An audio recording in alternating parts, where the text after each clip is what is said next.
আসসালামু আলাইকুম রহমতুল্লাহ। সবাই কেমন আছেন? আশা করি সবাই ভালো আছেন। একটা কিছু খেয়াল করে দেখেন, আজকে 2025 সালের একদম শেষ দিন, মানে 31শে ডিসেম্বর। কালকে থেকে 2026 সাল শুরু হয়ে যাবে ইনশাল্লাহ। তো আজকে অনেকজন আছে, অনেক ছেলে ফাইন আছে, করে বাজি ফুটায় কিংবা মদ গাঞ্জা খায়, বিভিন্ন নেশা পানি করে, তারপর বিভিন্ন পার্টি করে। এগুলো আশা করি কেউ করবেন না। মুসলিমের লোক এগুলা কেউ করবেন না। হিন্দুরা খ্রিস্টানরা করলে এটা হচ্ছে ভিন্ন হিসাব। আমরা মুসলমান এগুলা কেউ করবো না ইনশাল্লাহ। আপনি দেখেন, আপনার জীবন থেকে একটা বছর চলে গেছে। আল্লাহ তাআলা রব্বুল আলামিন যদি আপনাকে 50 বছর দান করে, তাহলে একটা বছর চলে গেছে। 2025 সাল চলে গেছে, মানে একটা বছর চলে গেছে। আপনি কবরে আরও এক বছর আগে চলে যাবেন। তার মানে আপনার 49 বছর আছে, আর একটা বছর চলে গেছে। যদি 20 বছর দান করে, তাহলে একটা বছর চলে গেছে, মানে কি আর 19 বছর আছে। যদি 20 বছর দান করে, যদি 10 বছর চলে গেছে, তাহলে আর 10 বছর আছে, মানে কবরে আরও এক বছর আগে চলে যেতে হবে।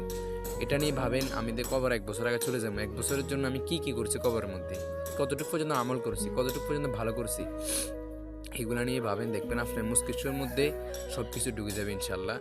এগুলা নিয়ে ভাবেন, আমি এক বছরের মধ্যে কী কী করছি, এক বছর কী পরিমাণ লস করছি, কী পরিমাণ আমল করছি, কী পরিমাণ গুণে করছি, এগুলো নিয়ে ভাবেন। দেখবেন সব কিছু ঠিক হয়ে যাবে ইনশাল্লাহ।